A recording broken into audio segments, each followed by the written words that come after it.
Hello, everybody, and welcome back to yet another cast. Guys, today I have for you one of the most epic, one of the most awesome, one of the most intense, badass games of Total Annihilation I have seen in a long time, and I'm sure you guys are going to enjoy this. This is Protea.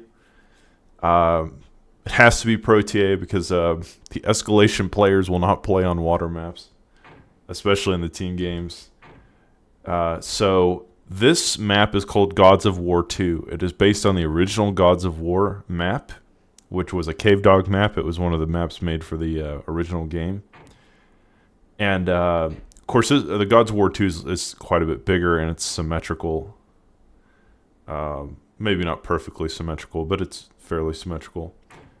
And this is such a cool map because there's no metal in the water. Okay. This Gods of War was made before metal in the water was a thing. And so all you have is the metal on the islands. And then you have tidal energy. The tidal energy gives quite a bit. Don't quote me on the exact numbers. It's probably like 20 to 30 energy per tidal generator. And so the map is really interesting because aside from the small amount of metal that you're given at the start, it's kind of like an eco simulator where all the players have to build tidal energy and then convert it into metal with metal makers. And so the gameplay is actually really fascinating because it's sort of an interesting take on how to manage your economy while also building a military and defending yourself and attacking. And it's very difficult because it's not like a normal map where you can just kind of build units, expand and build units. It's like it is very, very high skill to navigate a map like this correctly. So let's go ahead and introduce the teams. Here at the bottom left, we have our yellow player, Coolnick, right here. This commander's hiding a little bit. In red, we have one of the tar players, Babu Freak, okay. And in gold, we have, of course, none other than Postal. He is also a fellow caster of TA Games. And so, yeah, that will be the southern team. A southwestern team here on the bottom left. And for our northeastern team in white, we have Divine. In teal, we have Meal Solutions, and in bright green, we do have Nine Ball. Now, again, the map does start out a little bit slow because you have to build up your eco, and it does take a while to sort of get online. But the interesting thing about building the eco on this map is that it's sort of like a perpetual motion machine. So you can build the wind generators and the tidal generators. As you can see, white already starting to build tidals. And then you convert those into metal using metal makers. And these things here. Of course, there's also floating metal makers. And that will give you infinite metal. As long as you have space to keep building energy, you can keep building metal makers, and your economy can keep expanding almost indefinitely. But the issue is, I remember when I was a kid, I would play Gods of War 1 because Gods of War 2 didn't exist yet. And I would start expanding and start building, tons of energy and converting it into metal. And little like 10-year-old me or teenage me, like I have no idea like when do you stop doing that? Right? Like what's the point at which you stop making energy and converting it into metal? And it was like it sort of kind of became existential. Like when is it enough money? Like when am I rich enough to actually just start building an army? It's really funny to kind of think about. But hold that thought. Green has built the first lurker, and that is that's like the first ship on the field, the first combat ship on the field are greens. He's also built some skeeters. Gold has a couple of pulverizers here. Our player Postal. And this one lurker, so green with a very, very fast lurker, and he will sacrifice his economy quite a bit to get that out. Like, if you look at the other players, they have a much higher eco. Green just built a lurker as fast as possible, and he is lurking around the map looking for targets, trying to kick gold out of the sea. Now, one thing I will say, guys, about Protea is that if you get kicked out of the sea, it is very hard to get back in. But watch what green does here. This is really, really smart. So I just want to pause it to explain what happens here. The lurker is it's a submarine. It's submerged. The searchers, the core scout, has no like anti-sub capabilities, nor do they have sonar. They cannot see underwater. So this sub could kill these searchers for free. There's nothing they can do to stop it. There's no counterplay. There's no kind of special gimmick or trick that Postal could do. He would just have to move them away. But instead of doing that, green leaves his lurker on hold fire here. He does not want to alert Postal that he has a submarine. Postal has no idea what's happening here. Green sacrifices killing a few of these skeeters or searchers in order to have this surprise attack on Postal's base here. And when he arrives, Postal will be pooping his pants because a submarine arriving in your base at 7 minutes into the game is not it's not a good feeling. Let's just put it that way. Postal in a horrible situation, this shipyard almost certainly dead. And now Postal has to scramble to throw up a torpedo launcher as quickly as possible, because what I was saying is that in Protea, once you get kicked out of the water, it is very difficult to get back in it. There's few ways to get back in the water once you've been kicked out. Green now seeing that Postal has thrown up a torpedo launcher and moving in range to try to take it out. But Postal actually using his construction ship, I think, as a shield here. The torpedo launcher, it's hard to say how much health it is, but basically Postal expertly navigating that situation. He will end up staying in the water. And again, it is difficult once you get kicked out of the water in Protea to get back in, because there's not a lot of options to get back in. Like in Escalation, you have like the depth charge gunships on T1, the hovercraft that have torpedoes. Like there's options to get back in the water once you've been kicked out that do not exist. Like that did not exist in OTA. So like if Postal had lost everything, he would be out of the water. It would be very difficult for him to come back in. So Postal like expertly navigating the situation and now moving to T2, immediately going to a T2 shipyard. So that was a very strategic kind of situation. A lot of moving parts there. I'm sure it didn't look like much, but there was a lot happening there. And a less experienced player would have been in a horrible situation if Green had just been allowed to kill everything. Postal would have had to move his commander back on land, and then he would have been just landlocked. He would have been stuck here. But very well played by both players. A lot of great play. And so what else we see going on is that the players are going into T2. Mostly what we're going to see is T2 land. That means Pelicans and Gimps. Pelicans for arm and Gimps for core. Interestingly, we haven't seen either team really go into air much.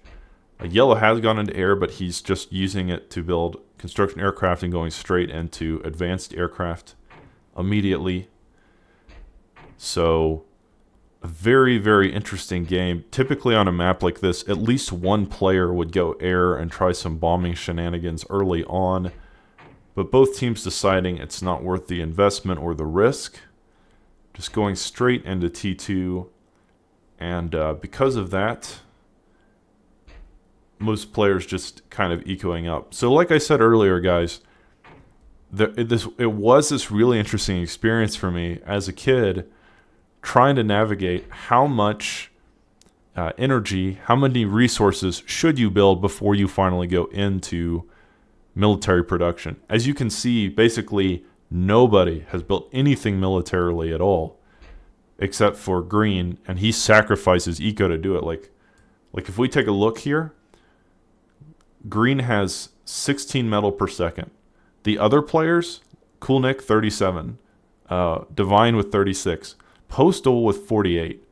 So as you can see, Green has sacrificed his economy just to build that submarine and few skeeters.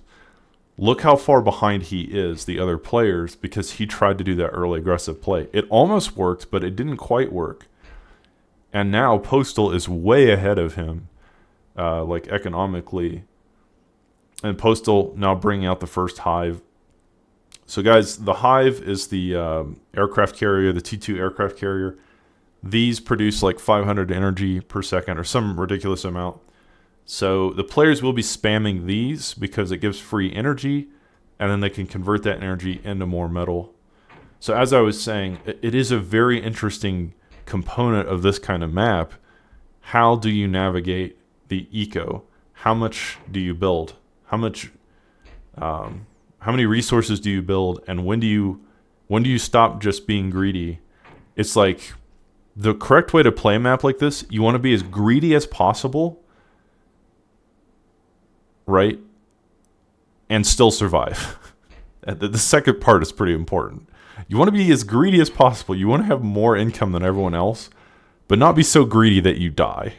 That's a bad situation. You don't want to be so greedy and just build so many resources and have no defenses that your enemy just kills you.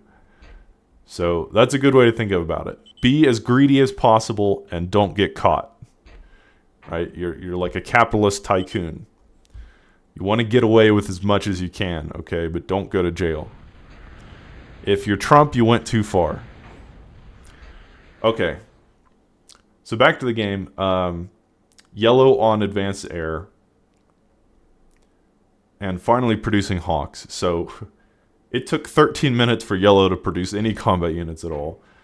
Postal only produced enough combat units to defend himself from Green and then went straight back into eco. Red has built some Pelicans here. White also producing some Pelicans. Teal has not built anything. He's just gone straight into eco. So Teal is in pure eco mode. Hasn't built a single. He's built 2 defenders. That's it. Like a bomber could come in here and wreck all of Teal's base. And then Green, of course, he sacrificed his economy early on, so he is way behind. But that is the state of the game at the moment, and so the players are going to continue both ecoing up and slowly starting to transition into army building. White is moving his Pelicans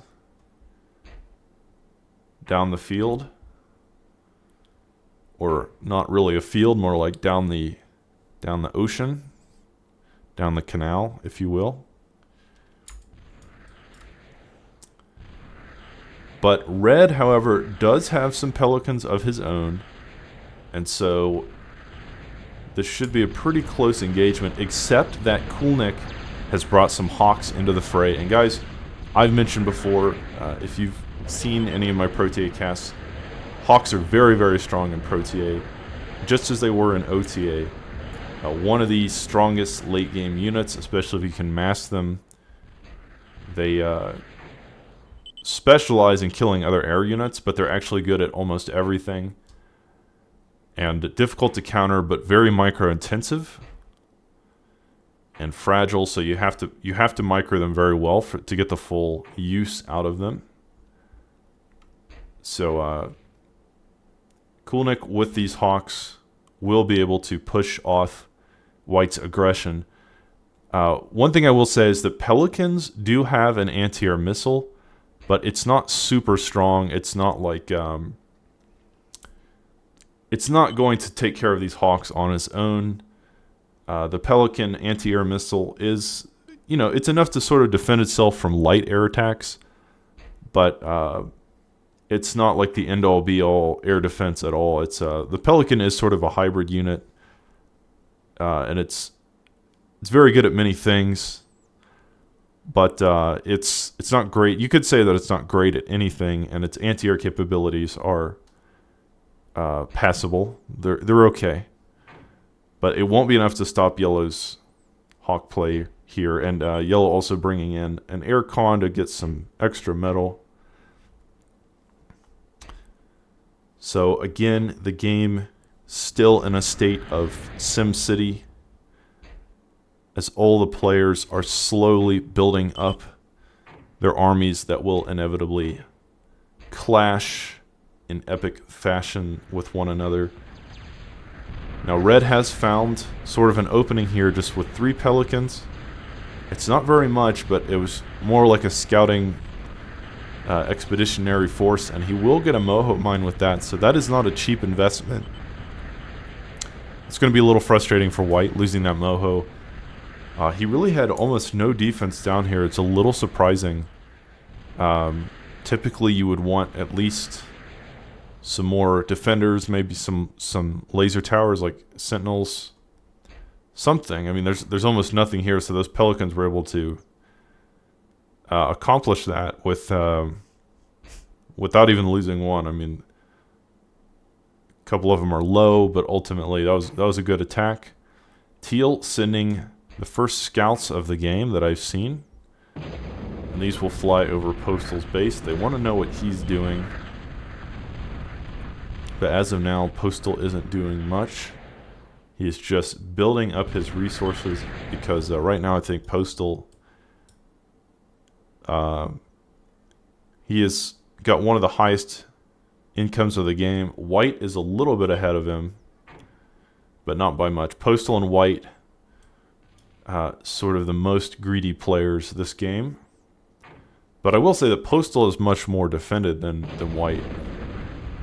Postal has a lot of defenders, and he's got some T2. He's got a T2 submarine, and he's got some searchers. White has no defense down here. He's got some Pelicans there, and smartly building a row of Dragon's Teeth in the sea. What are these called? Shark's Teeth. But Red has decided that he wants to attack. He is now going to move up the map with this fleet of Pelicans. And Kulnik in the back with his Hawks, adding that sorely needed aerial support, close air support. So a very nice combo, very nice teamwork by Yellow and Red here, moving up the map. And there is almost no defense at all here. I think Red has found the golden ticket here in the northeastern team's base, because there is no defense to speak of at all. Not even a defender around here. And Teal trying to build a cruiser, but it's way too late. And also the northeastern team's intel was also not great either. They should have seen this attack coming way earlier, but I don't see a single radar anywhere. Oh no, there is a T2 radar. They should have seen this coming. They must not have been paying attention because they had a little more time to prepare. But now the southwestern team moving in and doing severe economic damage. They've already taken out a shipyard. Now they are going to start taking out Colossus, the armed T2 aircraft carriers. And when these explode, it is a pretty giant explosion. Sometimes there's like chain reactions. Yeah, do you see that Colossus exploding, taking out all the Pelicans there? So, very, very well done by the southwestern team, finding that one weak spot, and the northern team really not doing a great job of preparing for that. Again, they had a radar. They should have seen that coming, but they didn't react. White had nothing. I mean, White had almost nothing. All the Pelicans he built were already dead. Now bringing some Conquerors onto the field. But the economic damage has already been done. All of this eco-farming has been destroyed. Several aircraft carriers have been destroyed, so this attack will be cleaned up. But at what cost? The southern team doing a very, very good job of finding that one, and that was really that was the weakest spot in their defense, really finding the soft underbelly of the northeastern team's base and striking, going for the jugular there. So with that, the southwestern team will certainly be ahead. There's no question about it. If you remember, White was at the top economically just a second ago. And now after that attack, probably going to have to wait a second because he's reclaiming. But now he's down to 35. So he was ahead of Postal. Now Postal is over doubling his metal production. What an amazing attack by the southern team. They are way ahead now economically, as the northeastern team will have to slowly rebuild this if they can. Postal with a nice army of Gimps here. Now, if you have not seen a Protea game, the Gimps have been changed a little bit in Protea from how they were in OTA. They can walk on water. I know it doesn't make sense. Okay, I don't know how the Gimps can walk on water. We've called them Jesus Gimps before because it doesn't make any sense, but it's there for balance reasons.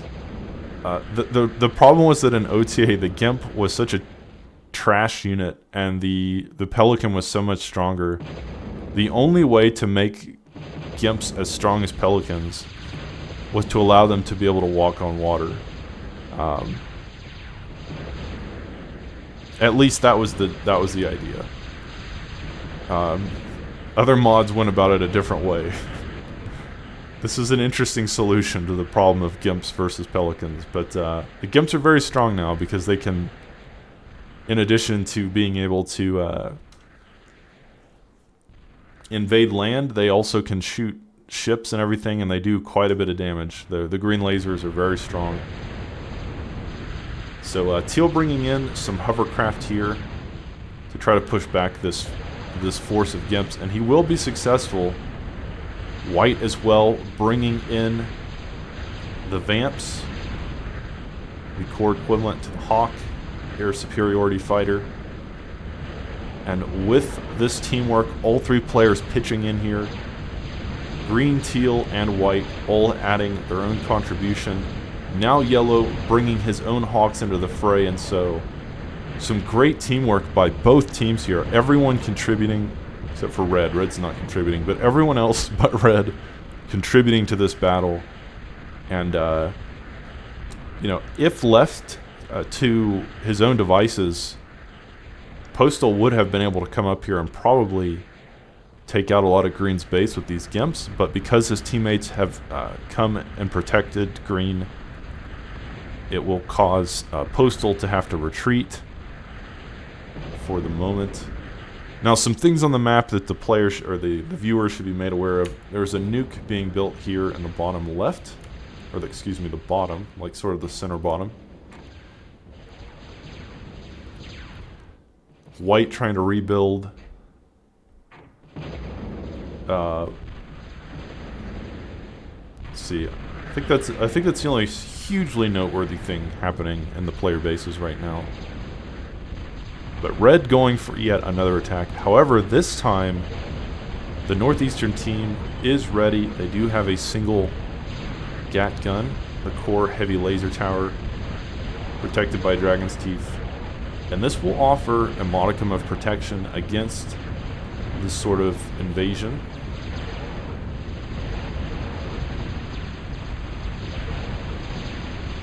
White and teal with some Vamps as well. And so this time the northeastern team was ready. They were prepared for that. And they will take out all of Red's forces very quickly. Postal still attempting to get some work done here in the northwestern corner of the map with all of his Gimps.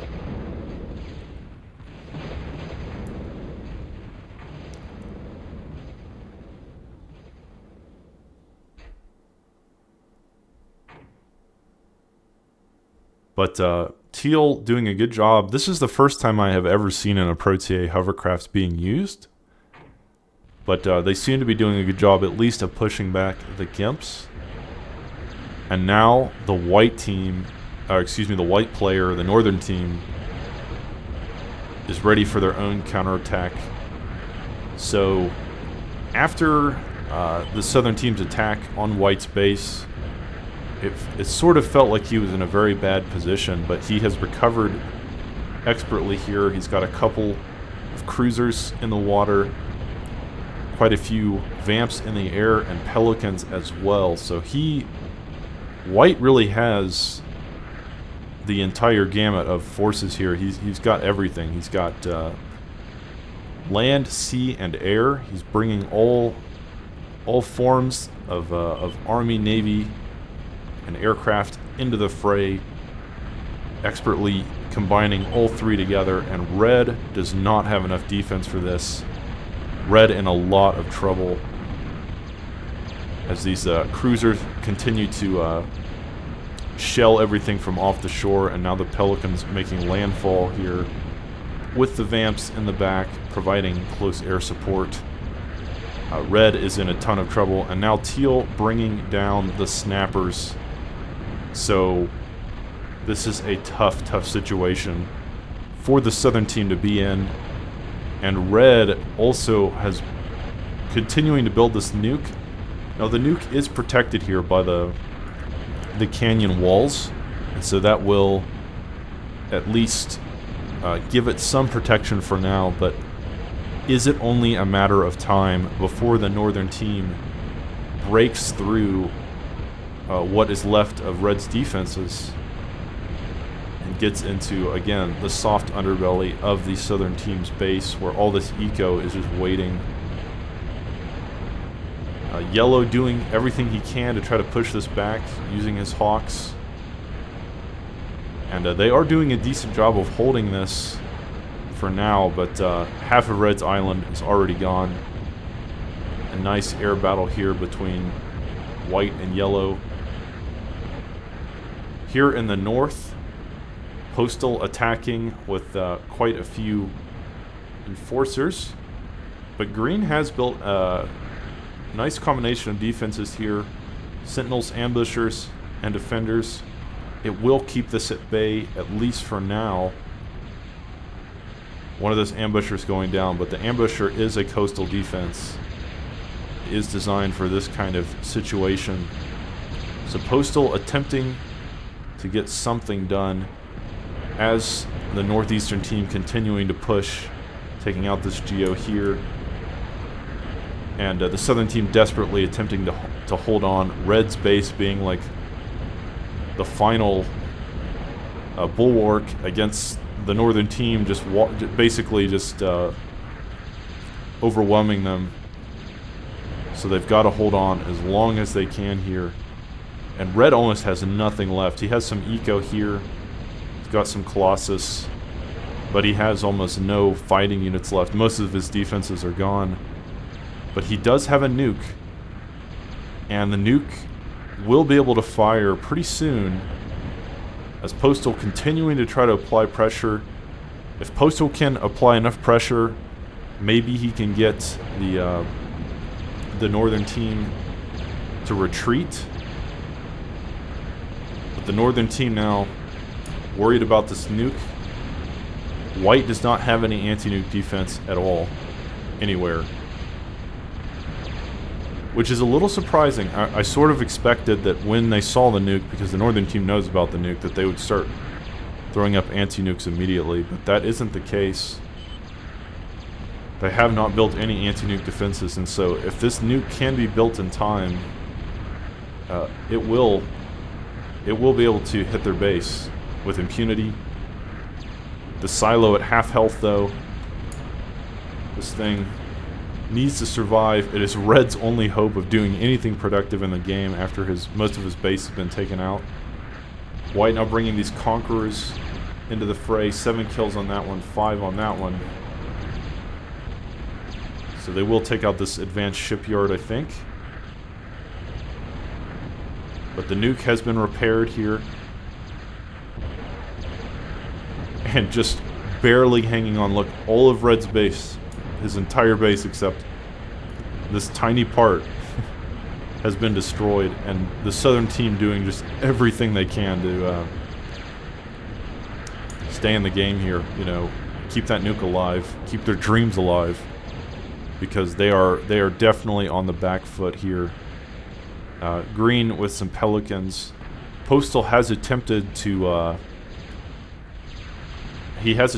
breach Green's base several times, but it has not been successful. The Northern team continuing to warn their allies that a nuke is on the field. It is about ready to fire. Teal now bringing some executioners into the fray. And some air support as well. So very nice play by Teal. He's now making it close to the opening of Postal's base, and with a Warlord in the back. Postal does not have enough to deal with this. This is a lot of Navy. This is a very strong force. I'm going to keep an eye on the nuke. It should be done any moment. And the Northern team just has not been able to kill that. I have to say, there's got to be some credit given to Red. Here comes the first nuke. Slowly making out of the bay. Now fired into the air. Surely going straight towards White's base. Oh, this is just painful to watch. It's like a train wreck in slow motion. And it will land right here, taking out a huge swath, huge area of White's production and eco. So that cannot feel good if you're the White player. The Southern team or the Northern team knew about this, but they just have not been able to stop it. Again, let's give credit where credit's due. Red building this Retaliator, using the natural terrain to protect it, was genius. Genius level. If he had built this Retaliator anywhere else on the island, it would already be dead. So perfectly placed to keep it alive long enough to be able to fire off our first nuke of the game. However, Postal is now in some serious trouble as these warlords have made it to the edge of his island, and if you guys have watched my cast for any amount of time, you know how strong warlords are. Extremely expensive, but unbelievably powerful unit. And they can shred through both naval forces and coastal defenses and bases and anything, really. They don't have any air defense. They don't have any sub defense, but everything else they can shred in mere seconds. And so once Teal moves these to the front line, gets them in range of Postal's base, Postal is in serious, serious trouble, because there's just not much to stop them.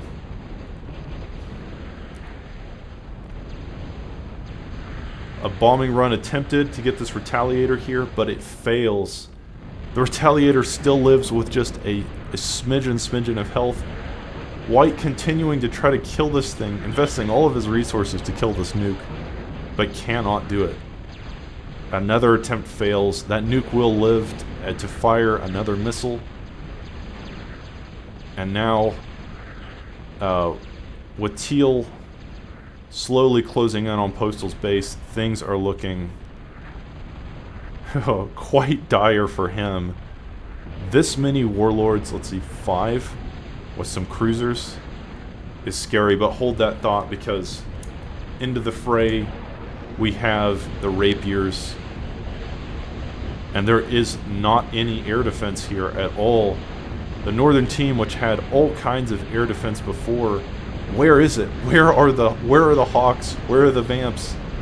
Postal with a brilliant move, bringing the Rapiers into combat, taking out these warlords to keep his base alive.